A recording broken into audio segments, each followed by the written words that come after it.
Good evening, ma'am. Congratulations for this recognition. What this award means to you?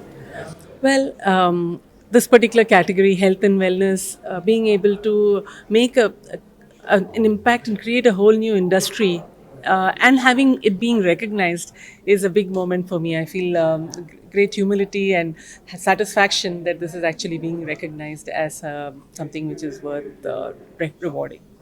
Ma'am, you have been involved in so many startups, and so how do you see the recent development where there's some negative news coming? How do you think it will impact the startup industry as a whole? Sure. Startups, like anything else, are a cyclical industry. So there are times when the time is, it's so exciting that there is way too much of money coming in, chasing a few companies, and the excitement goes way too high, and that leads to sometimes not the best behavior on companies. But that doesn't mean that there's anything wrong with startups as a whole. It just means that we need to come back and do some ground and understand what are the right metrics, what is it that a startup should focus on. And fundamentally every startup needs to know that it can make money. The business is sustainable, the business can grow, and the business can make money sustainably. That is the most important thing, and this time is probably teaching all of those lessons to many of us. It's not a bad thing at all.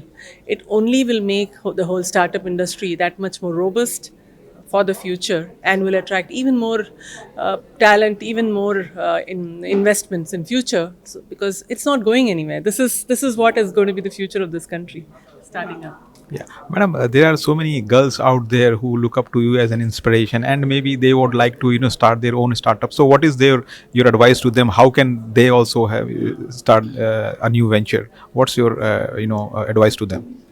See, first of all, starting up is something which anybody can do, provided there is a real a core of something, that passion which is driving you, and you feel it's absolutely you and only you who can do it. Because there is a lot of hard work, it's a lot of up and down, and you need to be clear that this is something worth going after.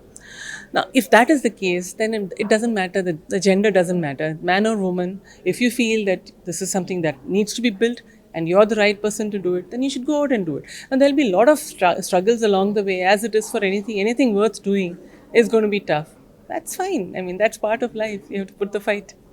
Madam, is it easy to start a venture in metro cities compared to tier two, tier three, and rural areas? So, what's your advice to them? I actually would like to differ because I believe that the lot of new crop of startups that I'm seeing are coming from tier 2, tier 3, small villages. There's a huge amount of enterprise there, and there is absolutely no reason why we can't see good startups coming there. Now, the ones which are more visible are probably the ones from large cities. It doesn't mean that we don't have good startups coming from smaller towns, and not everything needs to be a unicorn, decacorn, whatever corn. You need good, solid startups which can grow, be family businesses, be lifestyle businesses, be funded businesses, various categories in which you can. And I see a huge number of those coming from smaller towns as well.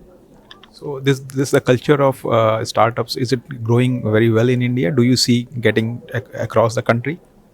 Absolutely. I see across the country that young people do believe that just being employed is not good enough. They want to do something new. They have this idea in their mind. They want to go after it. The only thing that I would say is do it with caution. Be clear that this is something which is really worth doing, and you want to spend your time doing it.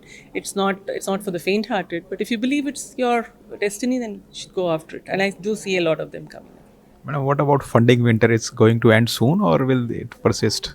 See, the thing is that there is a lot of money available, okay, because a lot of investors have raised their funds and they're sitting on that. And so there is dry powder available. The point is that the businesses need to be in a place where they can draw enough money, which means that they need to have the sustainable metrics that I talked about earlier.